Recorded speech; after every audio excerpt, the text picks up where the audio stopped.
Welcome everybody to another online workshop of Pathways to Aviation. And if you're unfamiliar with Pathways to Aviation, it is a 501c3 nonprofit organization fully dedicated to informing, inspiring, and engaging aviation aerospace's next generation. And we do that a few ways. First, we host on-site workshops at different locations. They might be aerospace or aviation companies, might be schools, or just locations that we select, airports, etc., where we'll have a group of people come in, whether it's the corporate that we go to, the airport we go to. They bring their executives out and they present on the things that they do and who they are, and they talk about their own careers and how they got there to begin with, their career journeys. And then we shower it with some career readiness tips. We host an annual event every year. This year it was in March. It was a Women in Space event where we brought over 500 people into the ballrooms at the University of Nevada, Reno, where we brought in Commander Eileen Collins to talk about her career journey and her experiences as a commander, the first female commander of a space shuttle mission, which was pretty awesome. And then we host these online workshops. And we do that once a month, and usually on Wednesdays, where we'll bring in experts or we'll just host the workshop ourselves, where we'll talk about career readiness tips. And if we have a speaker, that individual or those individuals will talk about their career journeys, the roles that they're currently playing, and for those who aspire to be in those roles, what are some critical next steps to take, the classes to take in school, people to meet, initial paths or roles to be in the industry, et cetera, et cetera. It's great mentorship. And of course, we always share more career readiness tips. And then there are other ways. One is our online career education or career readiness portal, where you can come in, you register, you log in, you create an account, you establish a career profile, you provide information in that career profile, which gives us an understanding of who you are and what you're hoping to achieve. And then you can go through a 3-step process to becoming career ready. And this first step in the process is identifying your skills. The second part is articulating those in a written format. So we focus on your resume and your LinkedIn profile. And the third is articulating all that greatness verbally. And there are two predominant ways. One is through networking. So we talk to you about tips to networking, and embedded in there are tips on crafting your elevator pitch. And then the other is being ready for job interviews. And so those are predominantly the ways where we provide the greatest value to those looking to get into the industry. There's one thing we do not do is we don't teach the hard skills. So how to craft or design aircraft, how to repair, build, fly the aircraft. We don't do that. That's the knowledge that you gain as you pursue the avenue of your choice in the industry. What we do is we take all that greatness that you've accumulated, your hard and soft skills, and we help you position it so that you can showcase it to others, particularly those who may want to hire you. But we do have 3 specific outcomes that we work with students and job seekers to attain. And the first is scholarships. Pursuing a career in aviation is not an inexpensive feat. If you want to be a pilot, if you want to be a mechanic, if you want to play another role, the steps to get there may be costly. So we open the door to scholarships. We help you prepare for those scholarships, but we also present you with a list of scholarships for you to pursue. And if possible, we're able to connect you to those who are offering those scholarships or even reviewing them. The second is, if you're looking to go to a school, whether it's a trade school, a 2-year or a 4-year, we can help you identify the schools that are offering programs that you're seeking. And if we happen to know or have connections at those campuses, we can point you in the right direction. We can also provide a little bit of admissions advice. And the last is, if you're looking for that employment, whether it's an internship, apprenticeship, or that full-time job, even part-time, we can point you in the right direction through our connections, but also gear you up with all these steps that we're providing. So all in all, everything that we do is help position young people, particularly those who are looking to enter the industry or maybe looking for their second job in the industry, advance their cause, as opposed to just you applying for a job and hoping to get it. We want to make sure that you are on the tip of the tongue of everybody who's recruiting so they know precisely who you are, what you're hoping to accomplish. And it makes the process go a lot easier for everybody involved. Today's workshop is focused on really the individual who has never created a resume or is just starting to create a resume, or even that person who has created a resume and they think it's fine, but they just they need to tighten the bolt a little bit to make it a little bit more appealing, so that resume is, in our views, street ready. The resume is not up to par. You'll be hurting yourself if you use it to apply for a job, at least in the industry. If you're applying for a part-time job just to get through school or whatever, that's one thing. But if you're applying to pursue your career, you're going to want a resume it's looking pretty sharp. So I presented 2 videos to everybody in advance of this workshop to allow them to get a little bit more comfortable with that whole resume thing. And the first video is a video that we shot that just talks about how to prepare to write the resume. In our opinion, in my personal opinion, man, writing the resume, it's intimidating. It's scary. If you don't have guidance, it seems unachievable, and you just want it to be easy. And so if you don't know where to go, who to talk to, how to even start it, we're there for you. This is what we do. And so I provided a few steps. The first step to preparing to write the resume is just get out a pen and paper or use your Google Sheet or Word document and just start making lists. Identify your career interests. What is it you want to do? What is your dream? What's your dream job? If you had that, what does it look like? And maybe even like who's in that job or what employers are offering that job, and make those lists. Make a list of the roles that you want to play. What position do you want to be in? Do you want to be a dispatcher? Do you want to be a pilot? Do you want to be a mechanic? Do you want to work in operations? Do you want to run a regional airport? What are those roles that you want to do? And then make a list of your hard and soft skills. And so those hard skills are the ones that you kind of like acquire every day with your hand, like in the garage or in a studio or whatever, but also in the classroom, for sure in the classroom. And then the soft skills. What are your soft skills? These are almost innate since birth, but those that maybe you've worked upon since birth that are your human skills, your general everyday skills, your work ethic, enthusiasm, attention to detail, things like that. And so make lists of those. I would even, and this is part of the first suggestion, was I would even make a list of the employers that you might want to work for. Just make a list. These are just lists, but these are lists that you're going to refer to as you build your resume. You may not use all the information you write, but at least get your mind spinning about possibilities. It's also important to view the resume as a writing sample. You're telling a story. It's a snapshot of you because the reviewer, whomever receives this resume, doesn't know what you look like, may not totally understand your background, gender, your personal interests, anything. It's just a piece of paper.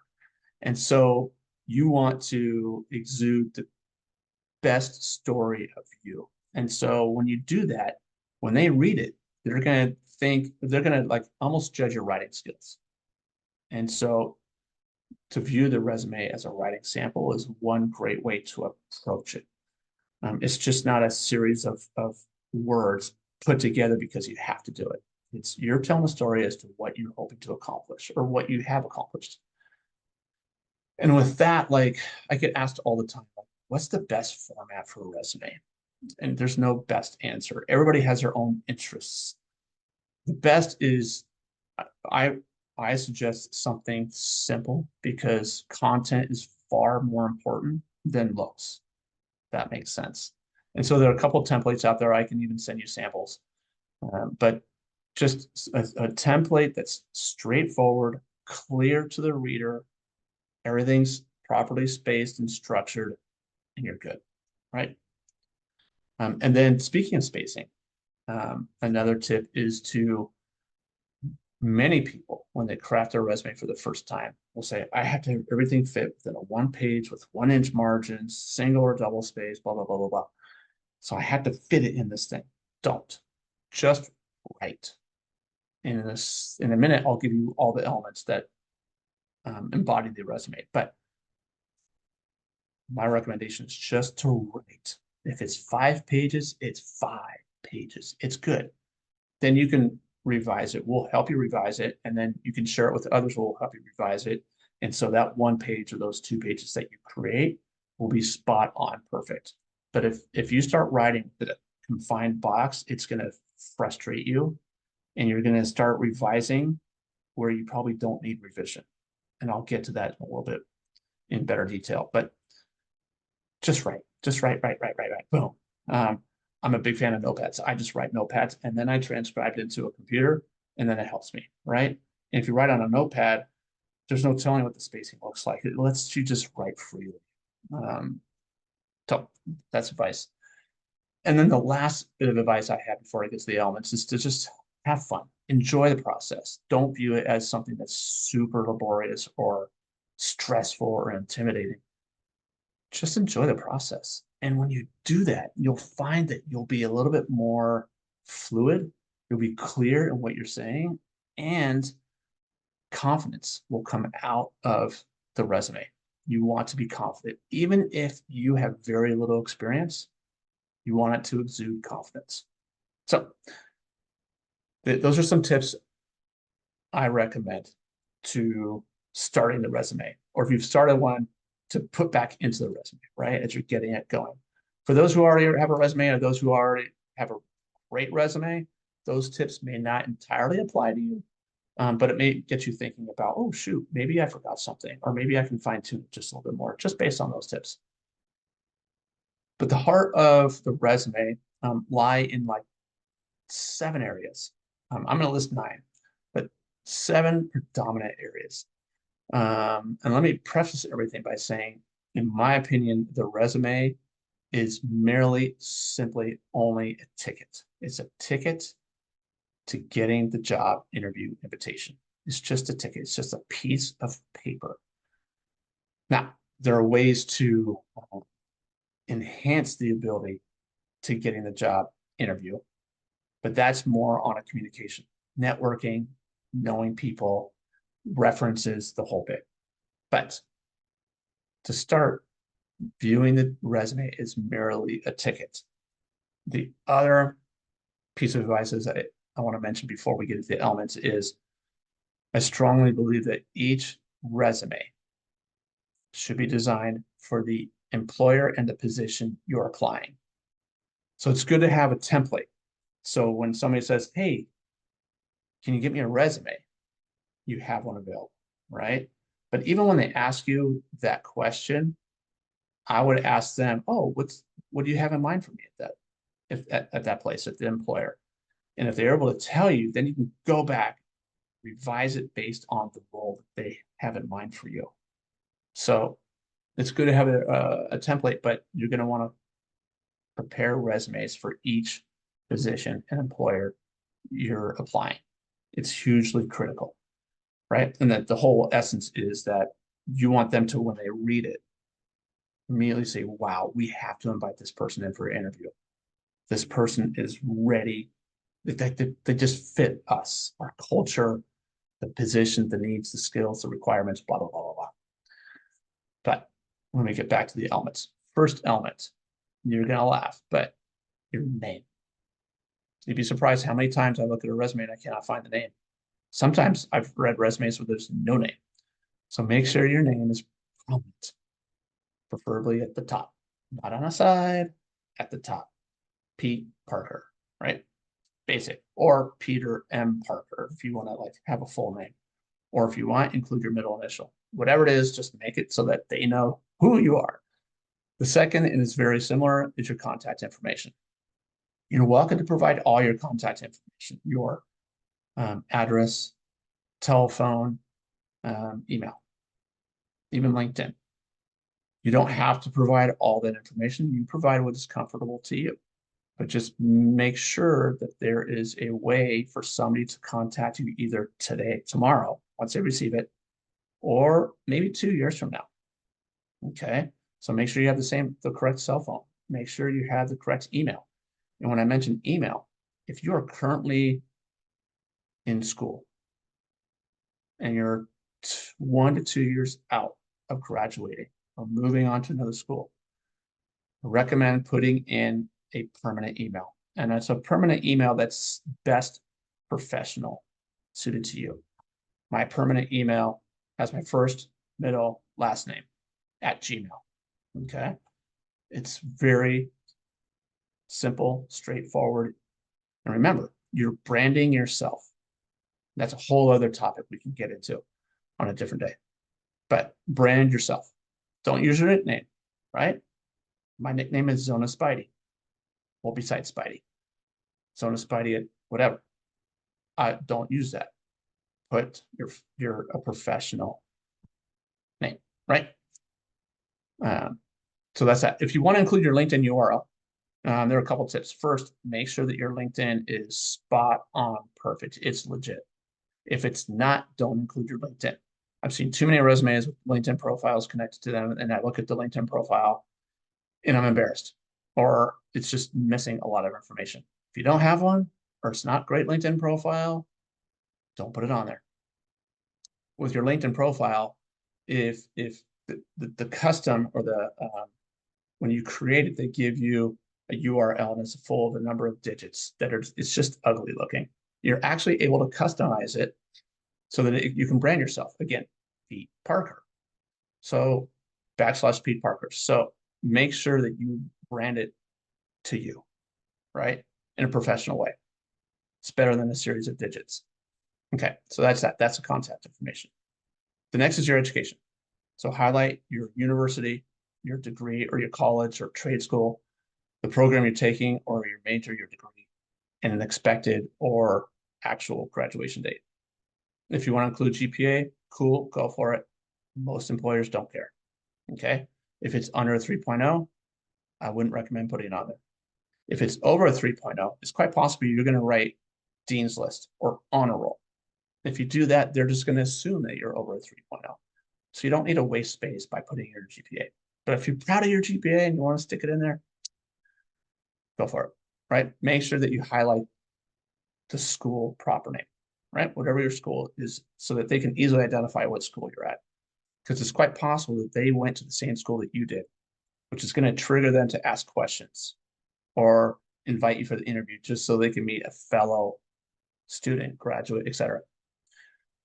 If your most recent education or current is a high school, go ahead and put that.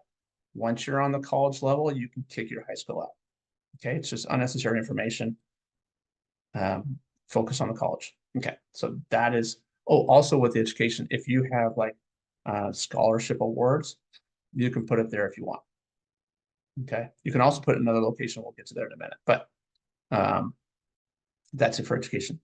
If you're pilots, you're looking to become a pilot, or that's the career you're pursuing, and you have hours, make sure that you provide your hours. This is only for pilots, but there's a section you can just put it in underneath the education or even above the education, and you can include all your hours. Make sure it's as current as possible. Okay, and when you apply for those jobs, make sure that don't say it's as of 6 months ago. Make sure it's as current as possible. Then we get to the work experience. The work experience is the first place most employers will go. This is really where you tell your story. And so go into the work experience, bold the name of the company or nonprofit organization, whatever it is, include your title and dates appropriate to the title that you're in. If you're in the job now, put the start date. Usually it's a month and year to present. You don't need to have specific dates, just like days. Just put month, year, you're solid. Put the position you're in. If you've been in other positions, you can list them too. For your first job that you list, I would list at least three, if not 5 bullets.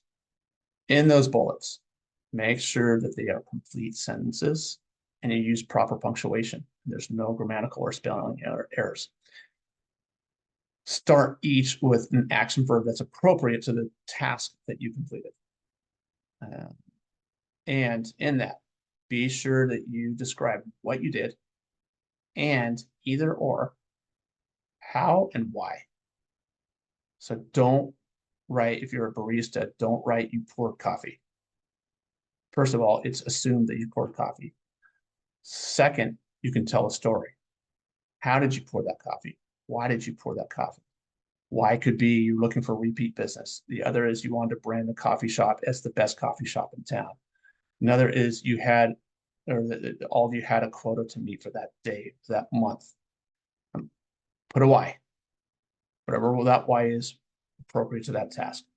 Have like 4 or 5 tasks. If you achieved certain goals, you can actually put those in there in that sentence, right? And so make sure you provide all that information. Reviewers love metrics, but they also really want to know why, right? When you tell why, you're telling the story. Do that for the first few jobs that you've had. I would go back 10, 15 years. If you're in college, obviously you're not going to go back 10, 15 years, but you might have a few jobs that you can put, right? Another trick, which I can get to in another workshop, is in that experience that you write, think of the job that you're applying. First, read the position description for the job you're applying. Pull out the skills, the requirements, all that. Embed those in those descriptions. So when they read it, even if you're a barista and you want to become a mechanic, there you can tailor it so that when they read it, they're thinking, oh my gosh, that person only poured coffee. But the way that person did it applies to the skills that we need in our technicians, right? Diligence, attention to detail, patience, work ethic, etc. I can go on, but tie it. You can really tie it. They're transferable skills, especially soft skills. You can make that happen, right? And if you can't figure that out, call us and we'll walk you through it. So that's the work experience. The next element is your other experience, which you can label however you want, whether it's community involvement, extracurricular, leadership, whatever best fits for you. And these are your unpaid experience opportunities. So maybe you're in a club or organization, church, you're involved in your local community. Associations like if you're a member of ALPA or EAA or some of these other groups, Alpha Eta Rho, right? You can list those. But if you're super involved, if you had like a leadership role or you had key tasks to follow, treat it as if it's work experience. Put in a couple bullets describing what you did. Don't forget the dates. And same thing applies. Start with an action verb, complete sentence. Tell us what, why, and how, if you can. And see, the other experience is going to showcase a couple things. First, it's going to showcase the hard and soft skills that are maybe above and beyond what you put in the work experience, but also speaks to your character. Every employer is looking for somebody who has high character. Putting that information in there with respect to what you do outside of the office or classroom speaks volumes to your character. So put that in there. So now you can see that if you just write everything out, it could be 5 pages. You want to condense it to 1. If you confine it to 1 space, you're going to go crazy. So just write everything out. The other element, you can list your skills. Now, from my vantage point, skills will be already embedded in the work and other experience descriptions. You may not need to list the skills, but these could be things like certifications you've earned, licenses, ratings, languages that you can speak, and other skills, right? And like social, like you are a rugby player, you play football or badminton or whatever. Might sound goofy, but each skill that you put on there opens the door to the reader who might have had the exact same skill. And when they read that, oh my gosh, this person is into paddleball or pickleball, they'll say, oh, we got to talk to this person. I'm a pickleball player. You're a pickleball player. Maybe I found a partner. And there's an inborn connection, right? Anytime you can establish a connection with somebody, it's one step ahead to your destination. So I wouldn't go crazy on those skills, but it's just an opportunity. If there's space in your resume that you can put that in there, that kind of advances your cause, right? Especially those licenses and certifications. So that's pretty much the heart of the resume. I think those are 7. There are 2 others. One is everybody always asks us that they should have an objective statement. And man, they used to be a thing in the past. Like it was a thing. You put at the top of your resume what you're looking to achieve. But the objective statements I've seen are very just broad, or they're super specific, or they're not high level enough. To me, the objective statement is your cover letter, right? It's not necessary, right? Write your cover letter. Or if you're sending your resume by email, you have the whole body of the email to write a message in addition to the cover letter. So put your objective statement there. You don't need on your resume. Plus, it's like bread. It just takes up space. So take your objective statement and package it for another spot. And the other one are your awards, right? So you may have received Man of the Year, Employee of the Year, Employee of the Week, Best Student Ever at your school, whatever. If these are awards that you want to put in your resume, go for it. I would probably only include them on your resume if they relate to the position or employer you're seeking, right? If they actually care, right? If they don't care, don't stick it in there. Because with every item you put on the resume, you might lose points. If the reviewer is like, that's unnecessary, don't care, you could actually hurt yourself. So just stick to the facts. Paint a picture of yourself and portray it with confidence. It's that simple. Again, awards may just take up space. And if you have like a couple scholarship awards, you can stick that under your education. But it's up to you. A lot of students who may be in high school or college or post-high school years may not have a whole lot of experience. And so you might be looking for things to add to your resume to at least make it look good. And we can help you with that.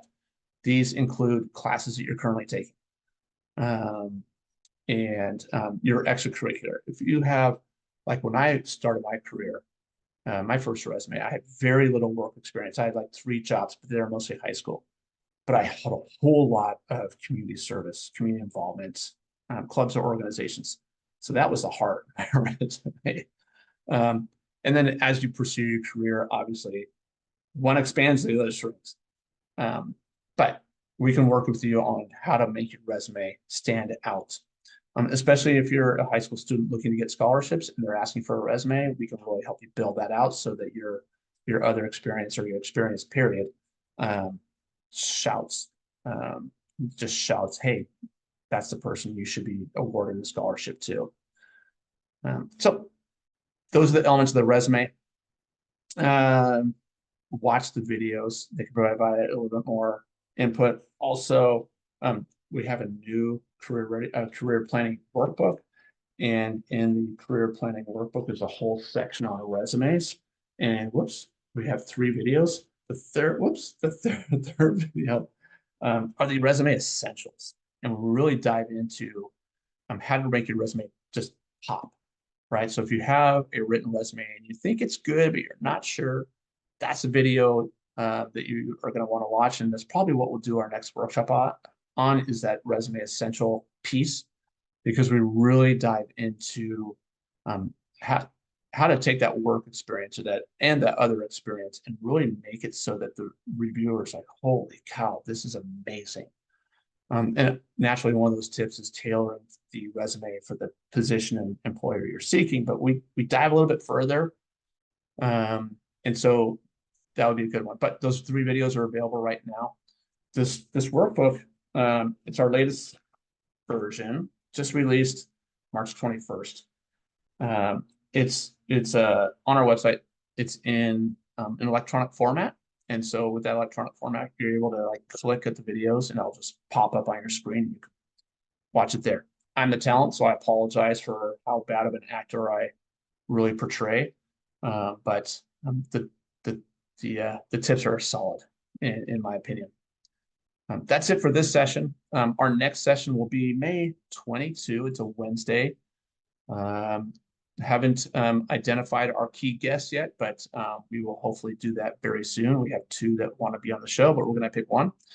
And we're going to focus on those resume essentials, how to make it pop. And we might even just, we'll probably add LinkedIn because the two are kind of connected in several ways. And if you have a strong LinkedIn profile and you put it on your resume, it really extends the life and the value of the resume. Plus, when employers do a social background check on you, they're going to go to LinkedIn first, right? They're not going to find you or know how to find you on Instagram or Facebook or whatever else you use. But they'll go to LinkedIn and look for you. And so you may as well have a great looking LinkedIn profile, and we'll provide the steps and the tips to make that profile just, again, pop. So I am Pete Parker with Pathways to Aviation. Our website is pathwaystoaviation.org. If you have not created a career profile, go ahead, click register as a new user and get that going now. You might tap me. I'll get an email if when you sign up, but you might tap me. We can have a conversation. We can do a Zoom. We could do a phone call. We could walk you through it. Everything's free of charge, but we can walk you through those steps. It's what we want to see you do is become career ready. And as we do that, we'll give you great pointers and directions. So we'll probably connect you to some leaders in the industry with whom you need to meet so that you can establish your network. And your network is your net worth and vice versa. And we want to make it as valuable as possible so that you can pursue the career of your dreams. With that, I'll say goodbye and thank you very much for attending today.